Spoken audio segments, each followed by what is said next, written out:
Bismillahirrahmanirrahim. Assalamualaikum warahmatullahi wabarakatuh. Waalaikumsalam warahmatullahi wabarakatuh. Puji syukur kehadirat Allah Subhanahu wa Ta'ala yang telah memberikan kita kesempatan untuk berkumpul pada acara hari ini, yaitu Destinasi Budaya Positif Calon Guru Penggerak Anak 11 tahun 2024, yaitu Ibu Dewi Herawati SPDI. Salam beserta salam mari kita limpahkan kepada Nabi besar kita Nabi Muhammad Sallallahu Alaihi Wasallam. Yang terhormat saya ucapkan Bapak Kepala Sekolah SD 41 dan 3 Kecamatan Solomanjuruk. Yang terhormat Ibu Guru SDN 41 dan 3. Untuk mempersingkat waktu, marilah kita ucapkan basmalah bersama-sama. Bismillahirrahmanirrahim. Acara kedua yaitu sambutan dari Bapak Kepala Sekolah SD 41 dan 3 kepada Bapak Jenderal Hakim SD, dipersilakan.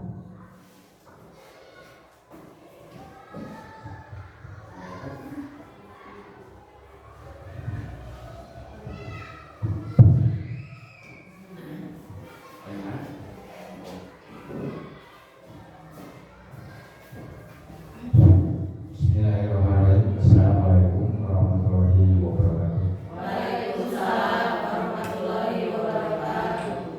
Subhanallah walhamdulillah wa la ilaha illallah wa la hawla wa la quwwata illa billah.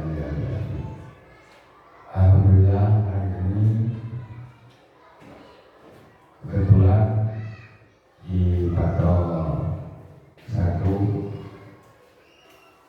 diadakan destinasi budaya positif yang mungkin tugas guru penggerak untuk tugas selanjutnya adalah mengenai masalah yang isinya adalah budaya positif, yang ada budaya-budaya di sekitar kita. Oleh karena itu, mungkin Bapak sebagai kepala sekolah mendorong untuk guru yang masuk guru penggerak, terutama guru Bu Dewi Herawati angkatan 11, mudah-mudahan dalam mengemban tugas selain mengajar di kelas, tugas ini harus dilaksanakan seolah ada target tanggal sekian harus selesai. Oleh karena itu, masalah budaya yang sepengetahuan Bapak yang ada di Indonesia dengan yang datang dari asing itu jangan sampai budaya-budaya kita tergerus oleh orang asing. Begitu juga orang asing masuk ke Indonesia, budaya-budaya jangan sampai masuk seolah-olah menjadi ke anak-anak masuk menjadi kebiasaan. Jadi kebiasaan buruk yang sifatnya yang bisa mudah pilih. Mungkin dulu itu budaya kita alami, ya. Dan tapi zaman sekarang soal zaman kita budaya kita memang harus tahu menahu, harus bisa, tapi harus bisa memilih. Contohnya mungkin di dalam budaya kita ada beberapa hal harus sifatnya menyeluruh mengenai masalah tahun baru, ya. Tahun baru biasanya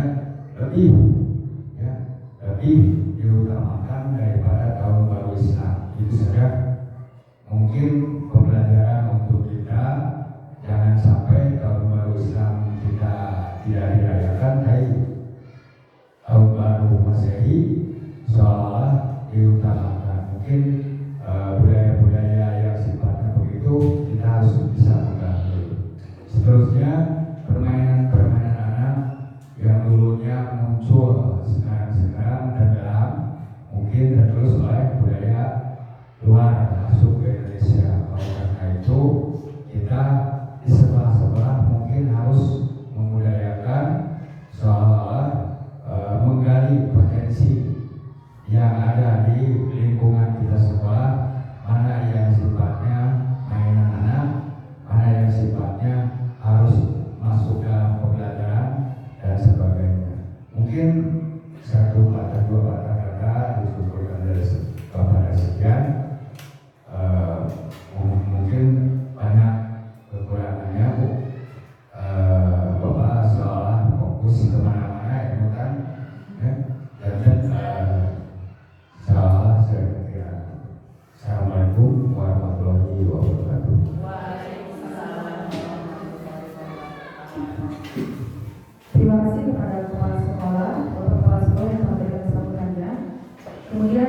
kita langsung ke acara pokok, yaitu presentasi dari Bu Dewi Herawati mengenai diseminasi budaya positif di SD 41 Kecamatan Solokarjo.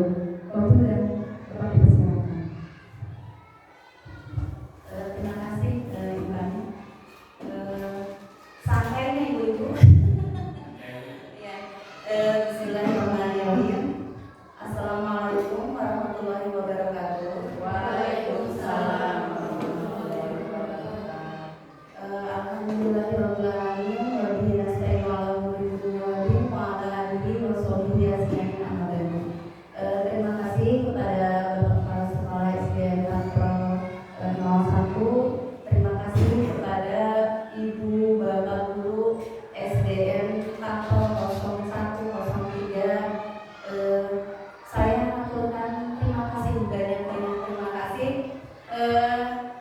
karena ini apa ya, tugas saya tapi melibatkan banyak orang. Jadi saya ucapkan terima kasih untuk kesediaan waktunya untuk mendengarkan pemaparan diseminasi budaya positif. Ini adalah salah satu materi yang saya pelajari di modul 1.4. Kebetulan saya diberikan tugas untuk memaparkannya, untuk menyebarluaskan. Mudah-mudahan ketika tugas saya mendiseminasikan kegiatan ini, mudah-mudahan nanti materinya bisa diambil, bisa ilmunya bisa dimanfaatkan oleh orang banyak. Itu kira-kira. Baik Bapak Ibu, tema kali ini yaitu diseminasi budaya positif oleh saya Dewi Herawati, calon guru pemula angkatan 11 SDN 401 Solokarjo.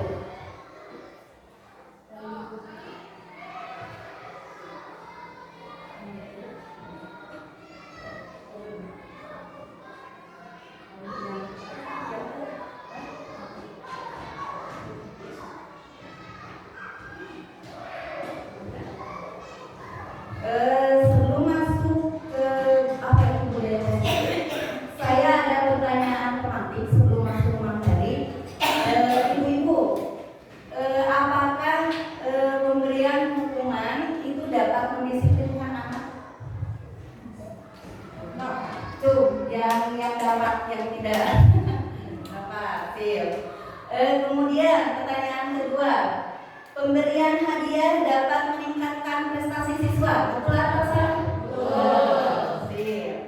Kemudian yang ketiga, guru harus mampu memberikan solusi yang tepat kepada siswa yang bermasalah, betul atau tidak? Betul. Oke. Kemudian yang keempat, guru berperan sebagai teman bagi siswa, betul atau salah? Betul. Nah, oke. Dari pertanyaan-pertanyaan ini yang saya ajukan, tadi Ibu Bapak sudah menjawab. Nanti kita masuk ke pemaparan materi. Nanti kita akan melihat apakah jawaban yang Ibu Bapak berikan itu tepat gitu setelah pemaparan materi yang akan disampaikan.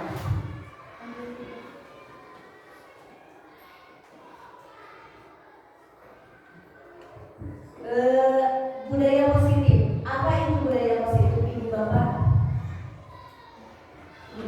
Budaya positif yaitu budaya positif itu adalah perwujudan dari nilai-nilai keyakinan yang universal yang diterapkan di sekolah. Jadi secara singkat nama dengan budaya itu kebiasaan budaya positif itu kan yang baik-baik. Jadi budaya positif itu secara gampangnya itu kebiasaan yang mempunyai nilai-nilai yang baik, nilai-nilai yang bagus, begitu ya kira-kira.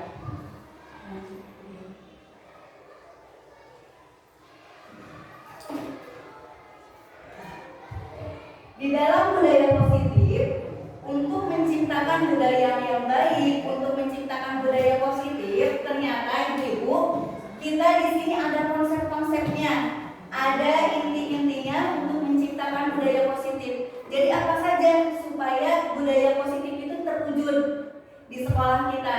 Yang pertama itu kita akan menanamkan disiplin positif terlebih dahulu, kemudian menanamkan motivasi perilaku manusia manusia. Kemudian yang ketiga kita menanamkan keyakinan.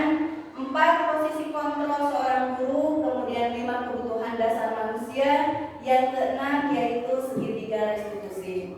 Ini adalah konsep-konsep inti untuk menciptakan kebiasaan atau budaya-budaya yang baik nanti di sekolah. Lanjut.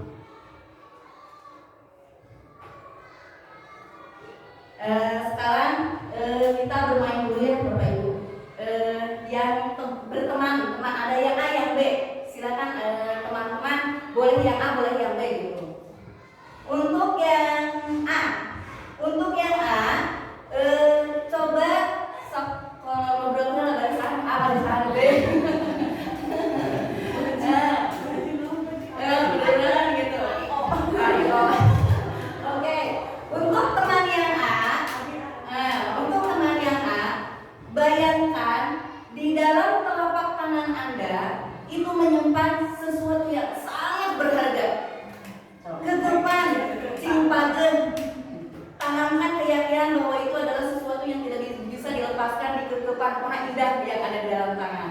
Kemudian untuk teman yang B, tugas Anda adalah membujuknya. Bujuk supaya teman Anda itu membuka apa yang ada di dalam telapak tangan. Terserah itu mau dibujuknya mau di mana, badai dilaju, badai dipaksa, badai diponakan langsung ya kawan. Silakan mulai dari sekarang 1, 2, 3. Silakan yang 1.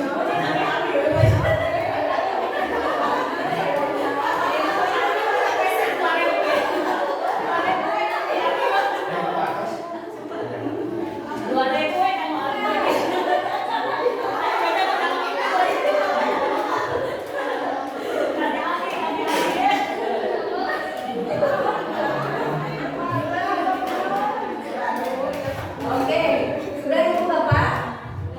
Sudah. Nah,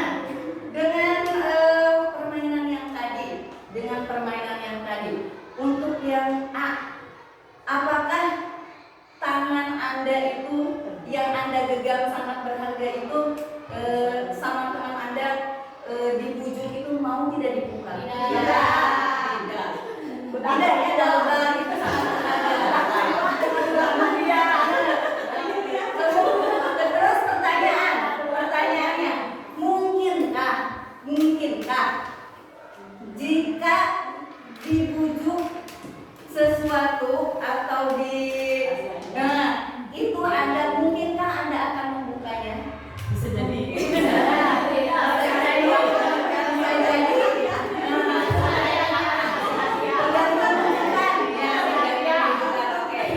Jadi bisa iya, bisa tidak ya.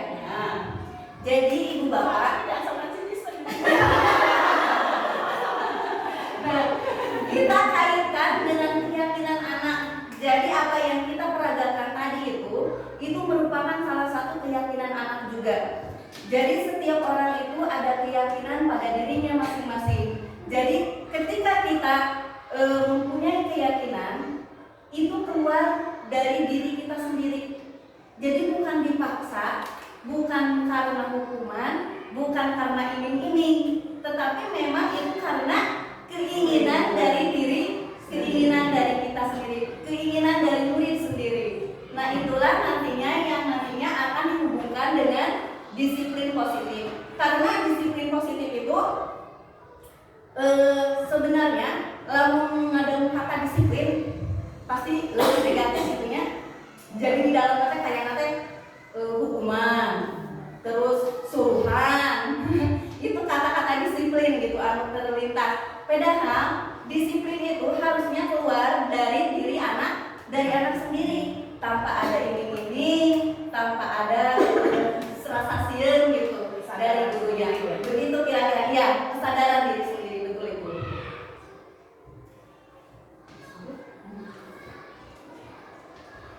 Nah, Ibu Bapak, pergeseran paradigma teori kontrol menurut William Glasser, insi guru itu mengontrol murid. Jadi kita itu sementara ini bermindset guru itu mengontrol murid. Kemudian penguatan positif, efektif, dan bermanfaat. Kemudian ilusinya bahwa kritik dan membuat orang merasa bersalah itu dapat menguatkan karakter. Ilusi bahwa orang dewasa itu memiliki hak yang memaksa. Ini adalah pandangan lama, tetapi sudah kesini pandangan itu ternyata berubah. Jadi yang tadinya dari pandangan lama guru mengontrol murid itu ternyata sekarang berbaur dengan anak. Jadi bukan anak yang mengontrol, tapi ada kesepakatan bersama. Nanti ada kesepakatan. Nanti di slide berikutnya kita akan di kesepakatan bersama. Kemudian pandangan lama tentang semua penguatan positif itu efektif dan bermanfaat. Jadi ketika hadiah, iming-iming pujian, itu paradigma yang ilusi itu bermanfaat, padahal itu tidak.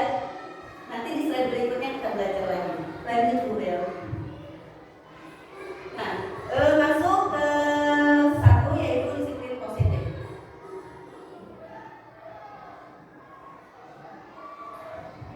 Disiplin positif merupakan salah satu cara untuk menerapkan disiplin yang bertujuan untuk menumbuhkan kesadaran serta memberdayakan anak untuk melakukan sesuatu tanpa sogokan, ancaman, atau hukuman. Ibu Bapak, kita tidak hanya ingin anak menjadi penurut saja, bukan. Jadi ketika kita nyuruh anak nurut tapi dengan rasa sieur. Ketika anak nurut dengan rasa iming-iming, dengan semua itu semuanya akan memudar.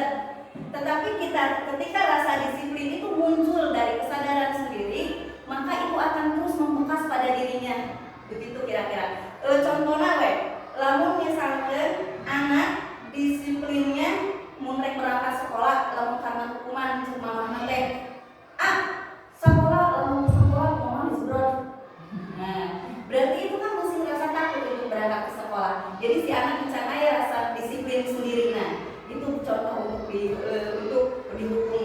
Kemudian kalau untuk iming-iming, ayo bangun, kita ngomong persen totalnya 5.000. Nah, itu masih belum mempunyai perilaku positif karena masih kene ayat iming-iming atau masih ada hadiah. Tetapi yang diharapkan itu ketika anak melakukan sesuatu itu berangkat dari dirinya sendiri. Jadi ketika misalnya bangun tidur anak sudah ayo ke sekolah asik belajar. Nah, jika anak sudah melakukan seperti itu berarti dia sudah ada disiplin positif di dalam dirinya sendiri.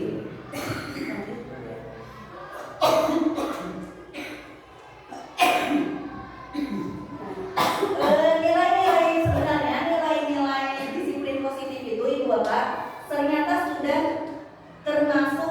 masuk cakupannya ke dalam profil pelajar Pancasila. Karena di dalam profil Pancasila itu sudah tertuang nilai-nilai kebajikan yang universal. Jadi semuanya itu sudah dikemas oleh profil pelajar Pancasila. Apa saja Bapak Ibu profil pelajar Pancasila? Dibacain mana? Yang ke satu apa Ibu Bapak?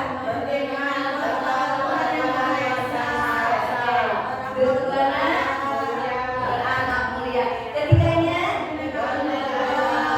Keempat? Kelima? Mandiri. Keenam? Benar.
arah hukuman. Jadi lamun teh kurang hukum nyoros-nyoros. Nah, seperti itu. Kemudian kalau konsekuensi itu akibat dari alami tindakan, kemudian terjadi konsekuensi itu terjadi kesepakatan. Kalau konsekuensi, kalau hukuman kan bisa ulang. Kalau konsekuensi itu ada kesepakatan dulu, Kemudian kalau restitusi itu akibat dari tindakan, tetapi dengan fokus perbaikan. Jantan ahli restitusi mah, ketika kita sudah melakukan kesalahan, itu ada perbaikan. Kalau restitusi, jadi timbul nate bukan karena kesepakatan, tapi timbul dari diri sendiri untuk memperbaiki. Kemudian kalau tujuannya hukuman itu adalah menghalangi perilaku negatif, konsekuensi mengajarkan tanggung jawab. Kalau restitusi itu tujuannya yaitu memperbaiki kerusakan.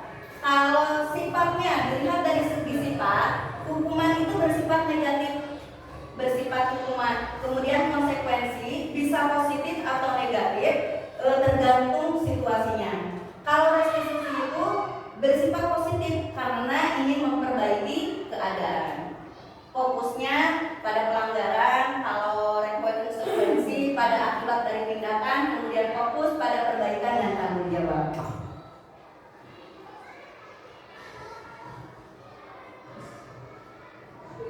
Nah, sekarang ada pertanyaan. Ada konsekuensi, ada hukuman. Saya ingin tanya, ini adalah konsekuensi atau hukuman? Tadi kalau balik lagi, kalau konsekuensi itu adalah sesuatu yang tepat, tapi ada barengannya. Kalau hukuman itu dari satu pihak. Sekarang mencatat 100 kali di dalam buku kalimatnya, saya tidak akan terlambat lagi karena terlambat sekolah. Saud ibu bapak, ini termasuk konsekuensi atau konsekuensi. Nah, kemudian lari mengelilingi lapangan basket 2 kali karena terlambat hadir di sekolah. Konsekuensi.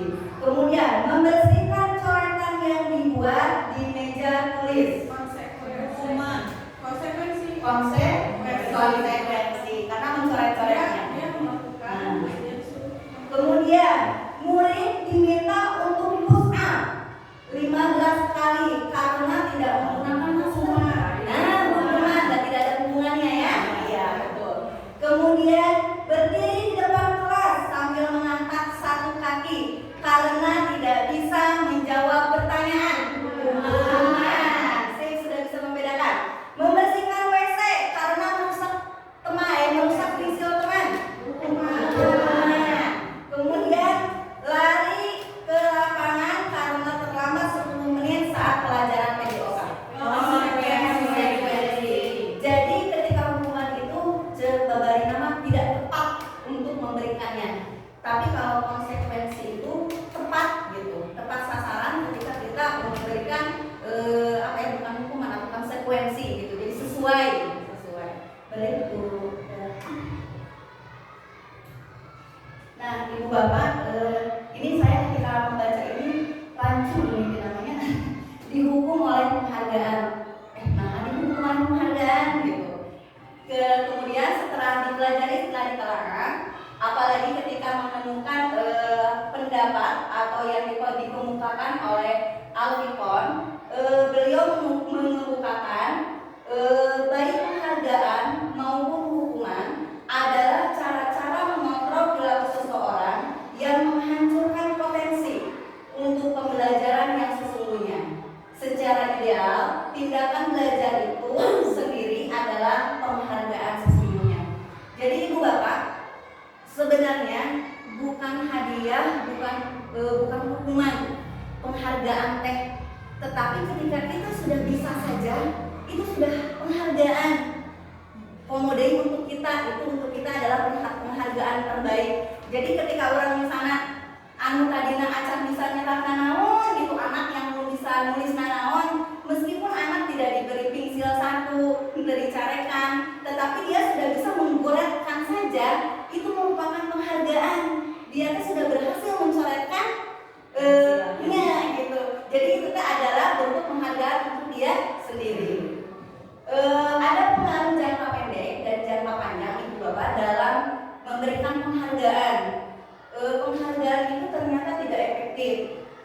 Kenapa tidak cukup efektif? Karena seperti tadi dibilang, jadi jika misalkan setiap kegiatan dipasangkan hadiah efektif mau kumaha misalnya sabulan kudu masihan hadiah sanggup double atau maka pemberian hadiah itu untuk kali-kali memberinya tengah naon ari kul memberikan sabulan sama jempol gitu maka efektif tidak kita memberikan hadiah atau reward tidak efektif.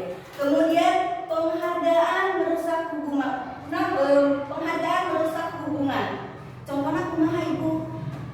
Misalnya si anak kita memberi hadiah misalkan karena prestasi budak. Tawe nu dipasihan hadiah teh kan beureun temanna teh jelas. Ih, meni aya urang diberi hadiah terus diberi hadiah. Itu nantinya akan merusak hubungan anak. Nah, itu contohnya. Kemudian penghargaan mengurangi ketepatan karena memang setiap kita memberikan reward, selalu memberikan reward hadiah, jadi anaknya ketergantungan, tidak tepat. Jadi terus saya hayang dipasihan hadiah karena belajar nanti karena teriming-iming oleh hadiah. Penghargaan kualitas, penghargaan mematikan kreativitas itu sama. Jadi ketika anak sudah tergantung dengan hadiah, orangnya jadi lamun tadi beri hadiah jadi hoream. Nah, gitu kalau saya tadi dipasihan hadiah gitu. Kemudian penghargaan menghukum motivasi di dalam diri. Contohnya penghargaan menghukum motivasi. Ketika ada seseorang yang mempunyai juara, kemudian sekolah hanya memberikan hadiah kepada juara umum dan kepada juara satu saja, itu akan mematikan motivasi anu juara 2 jeung juara 3, juara 2 jeung juara 3 juara apa yang saya Bapak? Juara. Tapi ketika misalnya sekolah hanya memberikan itu, maka mau juara 2 sama juara 3 itu ngerasa rendah diri, ngerasa kiutnya. Abdi menit teu dipasang hadiah padahal adanya sami juara 2. Nah, itulah yang dinamakan dihukum oleh penghargaan. Jadi tidak selamanya penghargaan itu efektif. Kemudian keyakinan kelas yang ketiga untuk menanamkan budaya positif itu yang ketiga yaitu keyakinan kelas.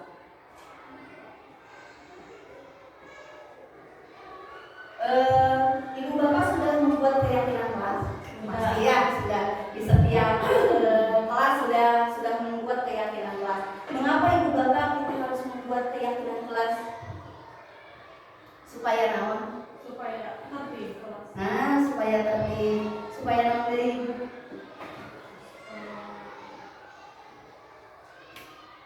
Supaya terjadinya kedisiplinan. Nah, supaya terjadinya kedisiplinan.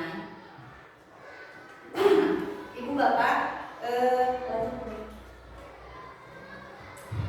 apa itu perbedaan antara keyakinan kelas dan peraturan? Kalau zaman dulu itu peraturan, karena keyakinan kelas. Karena kalau peraturan kelas itu biasanya itu dibuat guru. Pokoknya peraturan mah kunci tanpa melibatkan anak. Tapi sekarang kenapa disebut dengan keyakinan kelas? Karena dibuatnya sesuai dengan kesepakatan antara guru dengan siswa, bersifat universal, bersifat nilai-nilai kebaikan. Jadi di dalam keyakinan kelas itu berbeda dengan peraturan. Kalau peraturan itu bersifatnya memaksa. Kalau keyakinan itu kan kalau sudah yakin berarti timbul di dalam dirinya untuk melakukan disiplin positif. Nah, ibu bapak tadi kan sudah ya membuat keyakinan kelas. Nah, sudah ditempel? Sudah, alhamdulillah. Ternyata ibu bapak untuk membuat keyakinan kelas itu ada prosedurnya, ada cara-caranya. Dan ini pasti sudah diterapkan oleh ibu bapak ya. Yang satu yaitu mencurahkan ide-ide yang mau gitu kan. Kemudian ditampung, sudah ditampung, dicatat. Kemudian mengganti kalimat negatif dengan kalimat positif. Datang tepat waktu. Itu kan masih kalimat negatif ya. Bisa dirubah dengan siswa datang tiba di sekolah 5 menit sebelum waktu belajar. Jadi diperhalus kita kata-kata itu.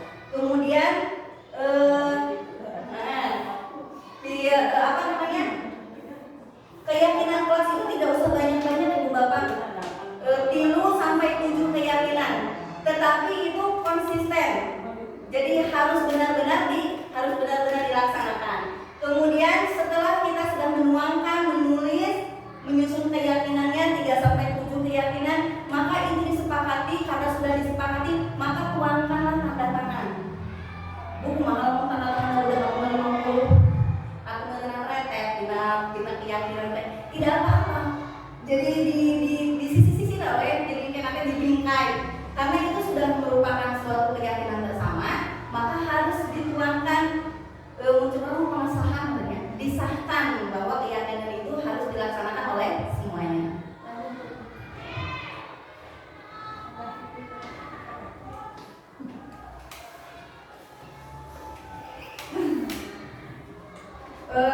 Untuk melakukan budaya positif, yaitu yang keempatnya yaitu posisi kontrol guru. Nah, dari keempat ini ada penghukum, pembuat merasa bersalah, teman, pemantau, manajer. Jadi ibu ada yang di posisi mana? Ada di penghukumkah, pembuat merasa bersalahkah, temankah, pemantau atau manajer? Kita lihat.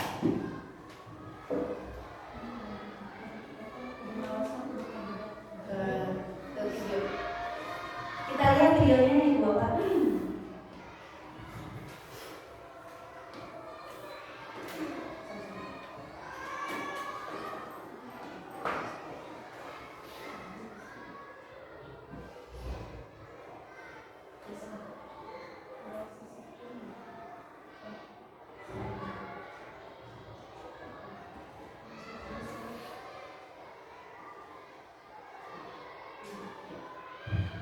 Ini contohnya.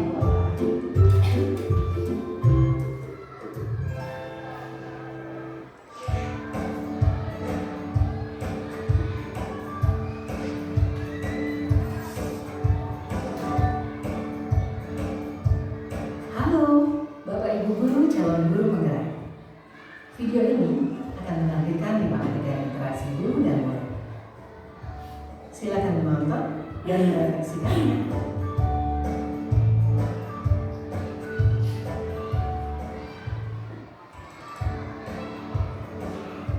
Ini posisi ke-1. Silakan PR yang kemarin diberikan diletakkan di meja. Anton, kamu sudah mengerjakan belum? Belum mengerjakan saya, Bu. Kamu selalu ya nggak ngerjain PR. Sekarang kamu duduk di depan, lalu tulis. Saya berjanji tidak akan mengulangi lagi. Saya berjanji akan berusaha menjadi murid yang rajin belajar sampai pelajaran saya selesai. Ya tadi itu apa Bu? Posisinya sebagai penghukum. Sekarang lihat yang kedua. Hari ini ada tugas ya? Ada yang belum mengerjakan? Anton, kamu sudah mengerjakan? Belum, Pak. Kamu nggak mengerjakan tugas ya? Kamu mau jadi apa? Kamu lihat sekolah sih? Coba bayangkan orang tuamu betapa kecewanya sama kamu. Kamu itu sudah kelas 5, harusnya bertanggung jawab sama diri sendiri. Nah, yang kedua tadi adalah pembuat merasa bersalah. Jadi guru itu lamun kamu kan ketahuinya kasih mama. Nah, itu adalah jadi anaknya ketika dikatakan seperti itu jadi nyun, jadi tidak percaya diri karena merasa dibersalahkan, gitu. Merasa disalahkan ya. Merasa rendah, merasa menarik diri. Kemudian Ya udah, nanti jangan bilang gitu ya. Kalau kamu rajin, Ibu senang lihatnya. Ya, lain kali waktu ya masuknya. Tas dulu dong. Kita kan teman. Wah, ini tetapi kamu tadi apa ya? untuk video yang ketiga yaitu posisinya sebagai apa? Nah, sebagai teman tos dulu. Itu posisinya adalah sebagai teman. Kemudian budaya Pakai baju olahraga. Bapak catat, kamu sudah kerjakan belum? Tidak ikut olahraga bulan ini? Iya, Pak. 3 kali berarti saya dapat sanksi, Pak. yang tadi adalah guru pemantau.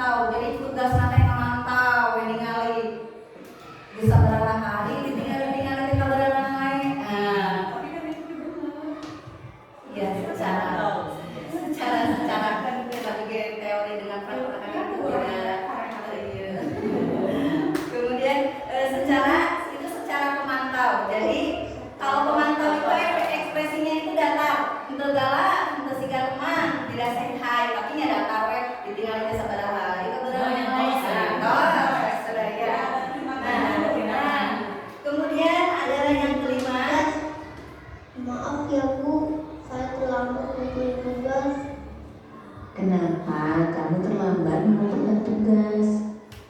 Iya Bu, saya kalau sore bantuin ibu jaga warung. Gak bisa tetap kerjain tugas. Kira-kira nih, apa yang bisa kamu perbaiki supaya kamu bisa mengerjakan tugas tepat waktu? Coba, kapan biasanya kamu membantu ibu jualan? Tiap hari sama jam malam Bu. Bagaimana kalau kamu membuat jadwal? Kapan kamu akan mengerjakan tugas? Oh gitu ya Bu. Saya coba deh Bu. Terima kasih Bu. Nah, yang terakhir adalah posisi sebagai manajer.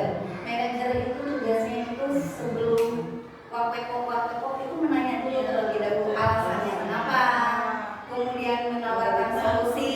Nah, jadi idealnya itu seorang guru itu berada di posisi manajer idealnya. Tapi kalau untuk guru SD masih nanti fleksibelnya punya kadang sebagai teman, kadang sebagai manajer, kadang sebagai pengamat. Nah, tidak bisa izin gitu kalau guru SD mah. Sudah benar borongan guru SD mah. Nah, dari karakteristik 5 posisi kontrol, kalau penghukum itu menghardik ibu, menunjuk-nunjuk, ngabentak, menghukum. Jadi dampaknya itu anak menjadi pendendam. Jadi ingat karena dicarikan guru teh. Jadi sampai kapanpun dia sana anu diingat ku urang guru bager guru galak ya. Itu sangat membekas gitu karena memang sangat mengena sampai urang iraha oge biasanya kalau penghukum itu. Jadi dampaknya itu anak menjadi pendendam dan melekat gitu sampai kapan. Kemudian kalau pembuat merasa bersalah, jadi suara teh nyelekit lembut nanyakan kesalahan siswa itu dengan tekarunya ke ibu, tekarunya kasih mama. Nah, dengan hal seperti itu teh membuat anaknya merasa bersalah, merasa rendah diri, merasa menarik diri. Jadi orang kan ciut gitu Bu. Mungkin secara iya mah bisa, tetapi secara psikologis anak, secara anak kamu cuma orang dewasa mah iya. Tapi secara psikologis anak itu teh membuat anaknya merasa katakan gitu kan, merasa katakan. Kemudian kalau posisinya sebagai teman, guru bersikap cenderung ramah kepada anak-anak, kemudian sudah gurau menghangatkan suasana. Tetapi ternyata ada dampaknya ibu bapak, murid jadi tergantung kauran mintil orang mama. Terus ada aku paling ditakutkan itu anak tidak menghormati kita. Kalau kitanya tidak ada jeda. Jadi menjadi teman kan kalau misalnya orang terlalu welcome tanpa ada jeda, anaknya kesopan gitu kalau seperti itu. Kemudian kalau pemantau, nada bicara dan ekspresi datar. Jadi kalau pemantau mah jadi ngitung ngumpul gitu tak, hitung hukuman yang diberikan pada anak, sabar hari, sabar dihukumnya, jadi itu hanya pemantau saja. Kemudian sebagai seorang manajer itu suaranya netral, tercipta identitas anu positif, mengeluarkan aura positif untuk mengajukan pertanyaan-pertanyaan anu bermakna kepada anak, sehingga nanti anaknya menjadi murid yang pede. Karena kita bisa memecahkan masalah sendiri, bisa bertanggung jawab terhadap kesalahan diri sendiri. Lanjut kelima, yaitu tentang kebutuhan dasar manusia. Ibu bapak, ini adalah kebutuhan dasar manusia. Yang pertama yaitu tentang bertahan hidup. Coba apa saja bertahan hidup? Mau kebutuhan bertahan hidup kan? Makan, tempat tinggal, sandang, makan, papan. Nah, jika anak sudah tercukupi itunya, maka nanti anak akan happy gitu, tercukupi semuanya. Kemudian kalau misalkan kasih sayang dan rasa diterima, kalau misalkan anak kurang kasih sayang di rumahnya, maka di sekolah teh alman hayang diperhatikan kurang teh. Nah, cabar, nah iya betul, karena dia itu merasa kurang, ada yang kurang dari dirinya gitu. Jadi dia mencari di sekolah kayak ibu gurunya. Jadi ketika itu tidak didapat di rumah, diberikanlah kurang. Jadi ulah sampai kebutuhan hidupnya kurang, kasih sayangnya kurang, maka orang mencoba untuk melengkapi. Kemudian penguasaan itu yaitu kebutuhan untuk merasa kompeten. sekecil apapun kepercayaan anak, maka orang dihargai gitu. Meskipun hanya cukup bisa nulis buku, orang tetap hargai apa yang dia bisa gitu. Kemudian kebebasan misalkan anak merasa jenuh di kelas, maka berikanlah itu kebebasan kepada anak. Lain bebas secara real gitu ya dalam materi, tapi ketika dia bosan merasa di luar, ya kita belajarnya di luar aja. Kalau misalnya merasa bosan di kelas, kemudian kita langsung misalkan anak merasa bosan ketika metode pembelajaran kurang tahu, maka berikan kebebasan kepada anak untuk memilih soal rumah. Mau misalnya gambar, maka berikan kebebasan tapi tetap pada tujuan pembelajaran, tidak keluar dari proses pembelajaran. Kemudian yang kesenangan, ketika anak kekurangan kesenangan, maka di sekolah itu ibu budak teh mau tahu karena dia kesenangannya itu belum tercukupi, maka di sekolah itu sigana teh mau tahu kadang ada anak-anak anu di rumahnya itu pendiam, cicing, tapi ketika datang ke sekolah luar biasa. Nah, luar biasa. Maka itu berikanlah kesenangan kepada anak-anak itu, ulah sampai kecerekan di mana wae, karena berarti dia butuh kesenangan. Lanjut Bu.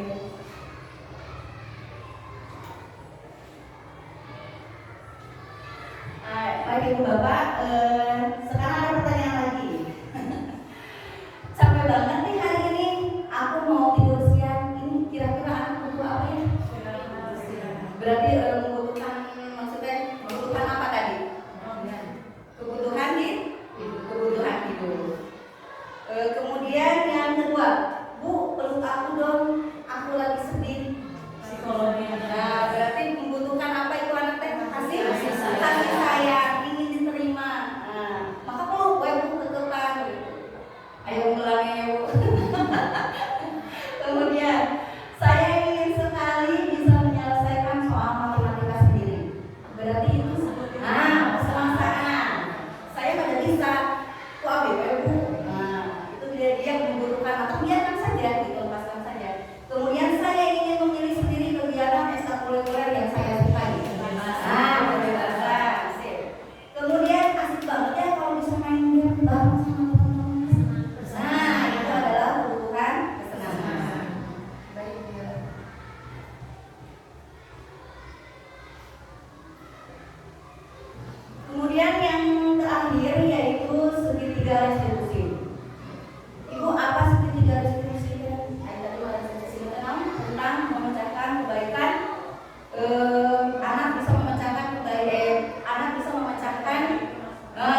harus bagaimana, memecahkannya bagaimana. Nah, jadi ada tahapan. Sebenarnya Ibu Bapak kita sudah melakukan restitusi segitiga ya, secara tidak langsung meskipun bahasa Sunda. Setiap kita ada masalah kan pasti nanya adalah kunaon mimitina apa penyebabnya, dan hingga pada akhirnya sok minta maaf, dan pada akhirnya seperti itu. Apa solusinya? Berarti mau melakukan itu berarti sudah melakukan restitusi segitiga secara tidak langsung. Hari ini mengkaitkan teori. Hari yang kita lakukan adalah praktek begitu. Ada sebuah video udah menyampaikan lebih pemahaman.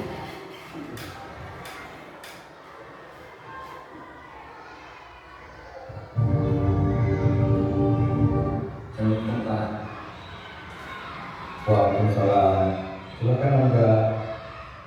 Ya Pak. Anda, silakan. Maaf, Bapak memanggil kamu ke ruangan Bapak karena kamu tidak melaksanakan tiket kelas hari ini. Alhamdulillah sehat Pak. Mohon maaf Pak karena tidak melaksanakan hari ini. Anda, Bapak mengerti karena membersihkan kelas itu yang cukup membosankan sehingga Anda tidak mengerjakan sendiri itu. Semua siswa pasti merasakan bosan dan malas, dan pastinya bukan hanya Anda saja yang bosan atau malas mengerjakan tugas itu. Ya Pak, saya merasa bersama nanti kali Pak. Anda pasti punya alasan kenapa tidak tiket hari ini. Kemudian divalidasi tidak. Ya Pak, alasannya saya tidak bisa menjelaskan dulu hari ini. Apakah solusinya supaya Anda tidak lupa lagi tiket kelas? Ada Pak, saya masih mau berusaha mau sampai dulu. Anda masih ingat nggak waktu awal pembelajaran kita membuat keyakinan kelas bersama? Keyakinan kelas apa yang sudah kita sepakati? Ini Pak, Dia menanyakan keyakinan kelasnya. Bapak percaya Anda dapat membangkitkan keyakinan kelas kita kembali? Siap Pak, insya Allah. Jadi, menurut Anda, solusi buat Anda bagaimana supaya selalu melaksanakan tiket kelas dan juga terusnya? Solusinya saya harus melakukan di rumah dan selalu tinggal di kondisi jelas ataupun di lingkungan saya. Oke, itu yang akan Anda lakukan kan? Bagaimana Anda setuju? Dulu Pak, terima kasih atas kesempatannya Pak. Saya tidak akan mengecewakan Bapak lagi. Nah, itu Ibu Bapak pemecahan restitusi, contoh pemecahan restitusi segitiga. Saya lanjut juga, dan alhamdulillah ternyata terima kasih. Nah, dari kesimpulan yang pemaparan yang tadi diseminasi saya sampaikan, jadi untuk menciptakan budaya positif itu kita yang pertama yaitu melakukan disiplin terlebih dahulu, melakukan disiplin positif, kemudian kita melakukan motivasi yang terbaik untuk siswa, kemudian kita melakukan keyakinan, kemudian kita melakukan posisi kontrol ukuran sebagai guru, lakukanlah yang terbaik posisi kontrolnya, kemudian memenuhi kebutuhan 5 dasar kebutuhan manusia, dan memecahkan restitusi segitiga dengan yang bijaksana dan adil. Itu adalah konsep-konsep inti untuk menimbulkan budaya positif nanti di sekolah. Pamitan itu Ibu Bapak, diseminasinya sudah selesai. Tapi sebelum ditutup kita balik lagi ke pertanyaan pertama untuk menjawab dari pertanyaan yang pertama. Yang pertama kali saya tanyakan, pertama di atas.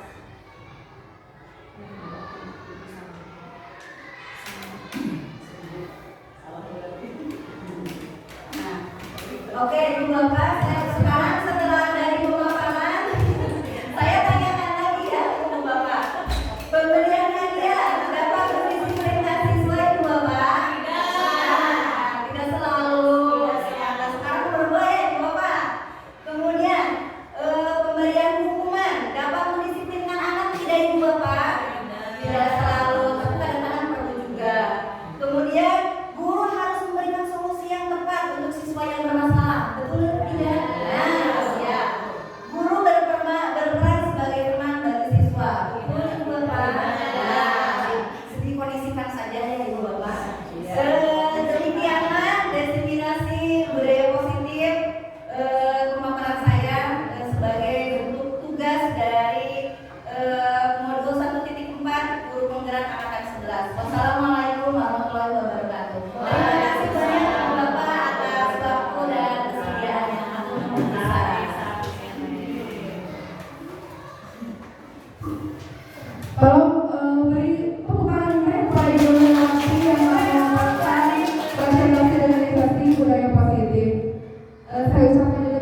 maju, sekolah kita lebih bergerak ke depannya. Amin ya Allah.